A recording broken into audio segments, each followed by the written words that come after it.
Hello friends, Danika this side. Today we will discuss about V10 strategy. V10 एक बहुत ही easy strategy है, easy to apply है और एक बार आपका इसमें हाथ बैठ जाएगा ना तो फिर एकदम ये मनी प्रिंटिंग मशीन जैसे ही काम करती है। ओके, तो लेट्स स्टार्ट। मैं बहुत ही इजी लैंग्वेज में आप लोगों को समझाने की कोशिश करूँगी, जैसे कोई फर्स्ट टाइम देखेगा तो भी उसको पता चल जाएगा कि मैं क्या कहना चाहती हूँ। Okay, so let's start. What is V10 strategy? V10 strategy is based on cup with handle and RHS. V10 strategy हमें किस में यूज़ करनी है कि जो भी चार्ट में हमें कप विथ हैंडल या तो RHS पैटर्न मिलेगा उसके अंदर। अब ये दो पैटर्न हमें only and only V14 next के ऊपर ही अप्लाई करना है। सो अल्टीमेटली अपना V10 किसके ऊपर अप्लाई होगा? ओनली ये दोनों ग्रुप ऑफ स्टॉक्स के ऊपर ही अप्लाई होगा, बराबर। अभी V10 स्ट्रेटजी में इसमें ऐसा है कि अगर हमने मेन ट्रेड अपना नहीं लिया है कप विथ हैंडल या RHS का, तो भी हम V10 का सेपरेट ट्रेड ले सकते हैं। ओके, ऐसा कंपलसरी नहीं है कि आपको V10 लेने के लिए जो मेन कप विथ हैंडल या RHS का ट्रेड था वो भी लेना ही होगा, ऐसा नहीं है। आप सेपरेट इंडिविजुअल V10 का ट्रेड भी ले सकते हैं। ओके, V10 में क्या है बेसिकली कि अपना पूरा एक ब्रेकआउट के बाद, ब्रेकआउट कंफर्मेशन के बाद जब मेन ट्रेड होगा उसके अंदर हमारा प्राइस एकदम डायरेक्टली तो ऊपर जाएगा नहीं, वो थोड़ा ऊपर जाएगा फिर नीचे आएगा, वापस ऊपर नीचे करता जाएगा टारगेट की तरफ। तो ये जब zigzag करके ऊपर नीचे जाएगा ना तो उसमें से हमें 10% स्कैल्प करना है, निकालना है, बराबर। That is the only V10 strategy.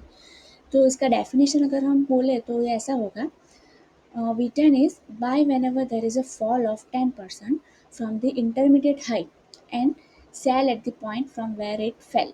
इसको अगर हम ग्राफ के ऊपर देखें, चार्ट के ऊपर, तो ज़्यादा पता चलेगा। तो मैंने यहाँ पे कोटक का एक इजी सा चार्ट ओपन करके रखा है और इसके ऊपर मार्क भी करके रखा है। तो आप लोग यहाँ पे देखेंगे तो ये एक RHS पैटर्न बना है, बराबर। ये इसका शोल्डर है, ये हेड है और ये दूसरा शोल्डर है। अभी यहाँ ज़ूम करके देखें तो ये हमारा ब्रेकआउट हो गया है, बराबर। और ये ब्रेकआउट कंफर्मेशन का कैंडल है। तो हम मेन ट्रेड में एंट्री कहाँ से लेंगे?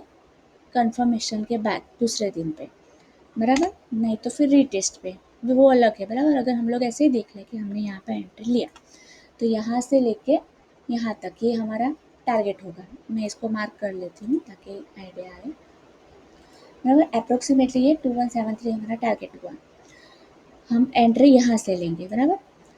हाँ, अभी इंग्लिश क्लास में हमें ऐसा बताया है कि ये जो शोल्डर बनेगा या तो कफ विथ हैंडल में हैंडल बनेगा तो उसका जो बेस होगा, बेस मतलब ये पोर्शन, तो यहाँ से हम लोग एंट्री ले सकते हैं, बराबर। इंग्लिश क्लास में ऐसा बताया है। जबकि हिंदी क्लासेस में ऐसा बताया है कि ब्रेकआउट, ब्रेकआउट का कंफर्मेशन, ये दोनों के बाद हमें यहाँ पे एंट्री लेनी है। तो दोनों ही सही है, हम कोई भी फॉलो कर सकते हैं। तो अगर हम यहाँ बेस से अगर एंट्री का देखें तो यहाँ से लेके यहाँ तक हमारा टारगेट होगा, और ब्रेकआउट कंफर्मेशन के बाद एंट्री का देखें तो यहाँ से लेके यहाँ तक का हमारा टारगेट होगा, बराबर। तो अभी V10 हमें, तो ये तो हमारा मेन ट्रेड का पूरा बात हो गया है जो सबको पता है। अभी V10 का देखते हैं। तो V10 हमें कहाँ से कहाँ तक देखना है? तो अगर मैं इसको बेस को भूल जाते हैं हम लोग, हमने इधर कंफर्मेशन के ऊपर ही अगर एंट्री ली है तो यहाँ से लेके यहाँ तक, बराबर। तो इतना जितना पोर्शन है ना उसके अंदर हमें V10 का ट्रेड लेना है। तो वो कैसे लेंगे? तो हमारी एंट्री के बाद जहाँ पे भी एक पिक आएगा और पिक के बाद प्राइस फॉल करेगा, बराबर। तो ये हमारा पिक आया, यहाँ से प्राइस फॉल किया, वो 10% जितना फॉल करेगा तो हम उसको थोड़ा मार्क कर लेंगे, बराबर। एग्जैक्टली यहाँ पे आता है तो मैं इसको मार्क कर लेती हूँ। वापस ये हमारा ब्रेकआउट कंफर्मेशन और यहाँ से हमने एंट्री लिया मेन ट्रेड का, तो ये एक एंट्री हमारा हो गया। 3% कैपिटल हमने इसमें डाल दिया। अभी जब तक हमारा टारगेट आएगा ये हम 3% वाला ट्रेड को तो होल्ड करेंगे, बराबर। अब जब भी ऐसा कोई पिक आएगा, पिक मीन्स प्राइस हमारा ऊपर जाएगा और एक हाई मार के वापस नीचे आएगा, तो उसको पिक बोलते हैं। तो ये पिक से 10% फॉल हम काउंट करके रखेंगे अपने चार्ट के ऊपर और इसको लाइन ड्रॉ करके रखेंगे। तो जब भी ये कैंडल आके ये लाइन को टच करेगा तो अब हम इसको बाय कर लेंगे, बराबर। तो ये हमारा 10%, ये पिक से 10% यहाँ पे हुआ तो हम लोग ने यहाँ पे बाय किया। अब उसको सेल कहाँ पे करेंगे? जहाँ से ये पिक था, यहाँ पे था, तो यहाँ पे हम इसको सेल कर देंगे। तो ये कैंडल आप देखेंगे तो इसके ऊपर हमारा सेलिंग पॉइंट आया है बराबर, यहाँ पे हम सेल कर देंगे तो 101 डेज अप्रोक्सीमेटली 11% गेन हमें हुआ। तो ये हमारा एक V10 ट्रेड हो गया पूरा, यहाँ पे हमें पूरा इसको होल्ड किया। अभी दूसरा अगर हम देखें तो यहाँ से यहाँ फॉल हुआ, मतलब ये कंटिन्यू हो गया, यहाँ पे हमें 11% मिला, और ये मेन ट्रेड कंफर्मेशन के बाद अगर हमने यहाँ पे एंट्री लिया तो यहाँ से यहाँ ये 183 में 14% ये मिला, तो 14% और ये 10%, तो अप्रोक्सीमेटली ये पूरे ट्रेड में हमें 24% मिला इंक्लूडिंग V10 बराबर। अभी हम और एक एग्जांपल लेते हैं लालपत लैब का, इसमें थोड़ा सा कॉम्प्लेक्स है, कॉम्प्लेक्स मतलब 2-3 V20 है, तो आपको ये ज़्यादा पता चलेगा। इसमें भी अभी मैंने मार्क करके रखा है, ये हमारा शोल्डर है, ये हेड है, ये दूसरा शोल्डर है बराबर, ये इसका ब्रेकआउट है, और ये एकदम परफेक्ट ये ब्रेकआउट के ऊपर वाला कंफर्मेशन है बराबर। तो हम लोग यहाँ पे एंट्री लेंगे as per Hindi class, as per English class आपको यहाँ पे एंट्री लेना है, जहाँ पे भी लेना है आप ले सकते हैं एंट्री बराबर। और इसका मेन जो ट्रेड है हमारा RHS का, उसका टारगेट आएगा हमारा अप्रोक्सीमेटली, मैं मार्क करके रखती हूँ यहाँ पे 3217 बराबर। तो मेन ट्रेड हमारा 3% वाला यहाँ तक चलेगा। अभी हमें V10 कहाँ तक ट्रेड लेना है, तो ये कंफर्मेशन के बाद बराबर, तो यहाँ से लेके यहाँ तक ये टारगेट हमारा आया यहाँ तक, तो इतने एरिया में हमें V10 वाला ट्रेड लेना है। तो अभी हम लोग देखते हैं, तो ये हमारा एक मेन ट्रेड है RHS का बराबर, तो ये हमारा पूरा चलेगा 29% गेन के लिए अप्रोक्सीमेटली। फिर हमने यहाँ पे ब्रेकआउट हो गया, कंफर्मेशन हो गया, मेन ट्रेड चालू हो गया, फिर ये प्राइस यहाँ से नीचे आना चालू हो गया, तो ये इसका पिक हुआ बराबर, मैं थोड़ा जूम करके दिखाती हूँ, ये पिक हुआ। तो अभी ये पिक से 10% होता है कि नहीं हम लोग काउंट करते हैं, तो यस यहाँ पे 10% होता है अप्रोक्सीमेटली, तो हमने ये यहाँ पे मार्क कर लिया। जब पिक से 10% मार्क करके ही रखना है हमें पहले से, और जब भी ये कैंडल इसके ऊपर टच करेगा तो हमें बाय कर लेना है। तो ये हमारा यहाँ पे हम बाय करेंगे, और सेल कहाँ पे करेंगे, 10% गेन पे इसको सेल कर देंगे। 10% गेन, या तो ये जो पिक था वहाँ तक लेके जाएंगे, 10-11% ही होगा वो भी बराबर, तो यहाँ पे हम उसको सेल कर देंगे। तो ये हमारा हो गया फर्स्ट V10 ट्रेड बराबर, ये मतलब मेन ट्रेड, उसके बाद ये सेकंड ट्रेड हो गया 10% वाला, उसका टारगेट भी आ गया बराबर, तो ये क्लोज हो गया। फिर हमारा प्राइस ऊपर गया ऊपर गया ऊपर गया, ये एक पिक बना बराबर, नीचे आना चालू हो गया, तो ये हमारा एक पिक बन गया। तो यहाँ से हम वापस 10% काउंट करके रखेंगे, तो यहाँ से देखते हैं 10% कहाँ पे होगा हमारा अप्रोक्सीमेटली, यहाँ पे होगा बराबर। तो यहाँ पे हम वापस एक लाइन मार्क करके रखते हैं, इसका टारगेट आ गया तो मैं इसको डिलीट कर देती हूँ लाइन को बराबर। तो ये हमारा ट्रेड चालू है, तो यहाँ पे जब भी कैंडल आएगा तो हम बाय कर लेंगे। तो ये कैंडल यहाँ पे आया है बराबर, उसको होल्ड कहाँ तक करेंगे, इसके पिक तक, तो हमने यहाँ पे बाय किया, अब उसको होल्ड करेंगे ये पिक तक, मतलब ये कैंडल 11% तक हम इसको होल्ड करेंगे। तो 168 डेज में हमें वापस 11% मिल गया। इन बिटवीन ये पूरा फॉल आया बराबर, और यहाँ से ऊपर गया। अभी किसी को वाटर स्लाइड इसमें दिखेगी, लेकिन हम इसको मिक्सअप नहीं करेंगे, उसको अलग ही रखते हैं बराबर। तो ये हमारा एक ट्रेड हो गया, तो ये तीसरा ट्रेड हो गया, एक मेन ट्रेड, एक V10 उसका टारगेट आ गया, ये तीसरा ट्रेड बराबर, उसका भी ये V10 उसका टारगेट आ गया बराबर। तो अभी इसको मैं डिलीट कर देती हूँ ताकि ज़्यादा कन्फ्यूज़न ना हो। अभी ये वापस अगर हम लोग देखेंगे तो यहाँ पे भी एक पिक था, हमने यहाँ पे एक ट्रेड ले लिया बराबर, वापस एक पिक बना, वापस नीचे आया, तो यहाँ से काउंट करेंगे तो 10% कहाँ पे होगा अपना, अप्रोक्सीमेटली 10% यहाँ पे होगा। तो यहाँ पे वापस लाइन ड्रॉ कर लेते हैं बराबर। तो ये तो हमारा नेक लाइन है बराबर, इसमें कंफ्यूज नहीं होना है, मैं इसका कलर अलग कर देती हूँ, तो ये हमें नहीं देखना है बराबर। तो ये हमारा जो ये वाला ट्रेड था, उसका ये ट्रेड हमारा चालू था वो टाइम पे जब ये पिक आया, हमने यहाँ पे मतलब वो ट्रेड लिया था, वो ट्रेड हमारा पूरा रनिंग था, उसका टारगेट तो यहाँ पे आया। इन बिटवीन वापस यहाँ पे एक पिक से हमने काउंट किया, तो 10% यहाँ पे आता है। अभी स्ट्रैटेजी में एक रूल और एक है कि अगर आपका कोई एक V10 चालू है, रनिंग है, और इन बिटवीन आपको वापस कोई दूसरा V10 मिले, तो वो दोनों के बीच का डिस्टेंस 5% से ज़्यादा होना चाहिए।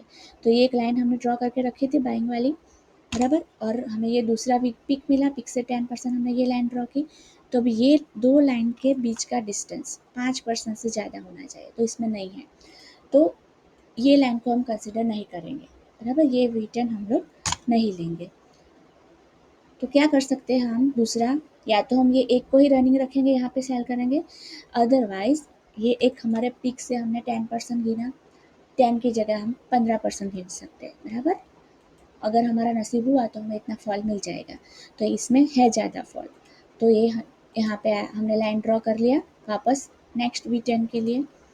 तो हमारा प्राइस जब यहाँ, ये तो हमारा एक V10 चालू ही है, बराबर।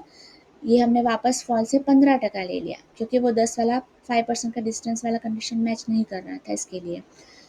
तो ये कैंडल जब आएगा तो हम वापस बाय कर लेंगे। एक V10 ओपन था, ये दूसरा V10 हो गया, यहाँ से बाय करके हम इसको होल्ड करेंगे। सेल कहाँ पे करेंगे हम, इसके पिक पे, इसका पिक हमने यहाँ से गिना था, बराबर। तो यहाँ पे सेल करेंगे, तो अप्रोक्सीमेटली 17% ये हमें मिलेगा, बराबर। तो ये होगा हमारा 4th ट्रेड, बराबर। तो इसका भी टारगेट आ गया, आगे चल के इसका भी टारगेट आ गया, बराबर। अभी हम देखते हैं कि ये हमारा एक पिक है, सॉरी, हाँ, ये हमारा पिक है, यहाँ से 10% होता है तो नहीं हो रहा है, बराबर। तो हम इसको कंसिडर नहीं करेंगे। फिर ये प्राइस हमारा सीधा यहाँ से ऊपर गया और यहाँ पे हमारा मेन टारगेट आ गया, तो ये पूरा ट्रेड हमारा क्लोज हो गया। तो क्या हुआ, ये पूरे ट्रेड में हमें मेन ट्रेड था RHS का, उसमें मिले 29%, 30% पकड़ते हैं। फिर हमें कितने V10 मिले, 1, 2 और 3, 3 V10 मिले, मतलब ये पूरा 17% का था, ये दोनों 10% के थे, बराबर। तो 20, 37 इसमें और 30% इसमें, 67% हमें ये पूरे एक ट्रेड में मिल गया। अब इसमें ये कंडीशन ये है कि मेन ट्रेड में हमको 3% लगाना है, एक V10 में 3% लगाना है, दूसरे V10 में वापस उसका एवरेज करने के लिए 3% लगा सकते हैं, मतलब पूरा एक स्टॉक के अंदर आप 9% तक का कैपिटल डिप्लॉय कर सकते हैं। मेन ट्रेड का 3%, फर्स्ट V10 का 3%, अनदर V10 का 3%, बराबर। अगर हमें वापस एक और V10 मिला, मतलब प्राइस और यहाँ से भी नीचे चला गया, तो हम वो उसको ट्रेड नहीं लेंगे, बराबर। तो ऐसे V10 को हैंडल किया जा सकता है। अभी दूसरा एक इसमें ये भी है कि आप ये V10 के टारगेट पे भी एग्जिट कर सकते हो, या तो फिर जो मेन टारगेट है वहाँ तक भी होल्ड कर सकते हो। अभी ये चॉइस अपनी है कि हमें 10% लेके निकल जाना है, या फिर मतलब ऐसे जिगजैग ये भी जैसे हमारा SMA में था, वैसे इसमें भी 10% निकाल सकते हैं, बराबर। अभी वापस CPT के ऊपर जाते हैं, तो ये सब मैंने आपको समझा दिया, वही है, 3% डालना है, एवरेज करना है हमें वापस 3% से, तो टोटल 9% इन्वेस्टमेंट हमारा होगा, बराबर। एकदम सिंपल मनी प्रिंटिंग स्ट्रैटेजी है। और एक बार हमें जैसे ही cup with handle RHS pattern मिल गया, हमने आइडेंटिफाई कर लिया, तो हमें उसके ऊपर रोज मतलब देखते जाना है कि हमारा V10 कब एक्टिवेट होगा। जैसे ही हमें पिक मिल गया कि फिर भाई एक दो कैंडल नीचे आने लगी, तो हमें पिक पता चल गया कि यहाँ पे पिक आ गया है, तो वहाँ पे हमें चार्ट के ऊपर मार्क करके ही रखना है कि भाई ये प्राइस आएगी तो हमें बाय करना है। और इसके लिए हमें GTT मस्ट है, क्योंकि इसमें भी क्या होगा, जैसे V20 में था कि टच करके प्राइस निकल जाएगा, तो इसमें भी ऐसा हो सकता है। हमने देखा ना चार्ट पे कि ऐसा डोजी जैसा बना है, मतलब कि भाई अपना टच करके प्राइस निकल गया है, तो फिर अपना ट्रेड मिस ना हो उसके लिए हमें GTT भी प्लेस करके रखना है। और ये 2 एग्जांपल हमने देखे, तो ये स्ट्रैटेजी एकदम सिंपल है, आप थोड़ा प्रैक्टिस करोगे तो आपको बराबर हाथ पे आ जाएगा। फिर भी अगर आपको कुछ क्वेश्चन हो तो आप मुझे कमेंट में पूछ सकते हो। तब तक के लिए सीखते रहिए, रिविज़न करते रहिए, आगे बढ़ते रहिए। वापस मिलेंगे एक नए वीडियो में। गुड नाइट, जय श्री कृष्ण।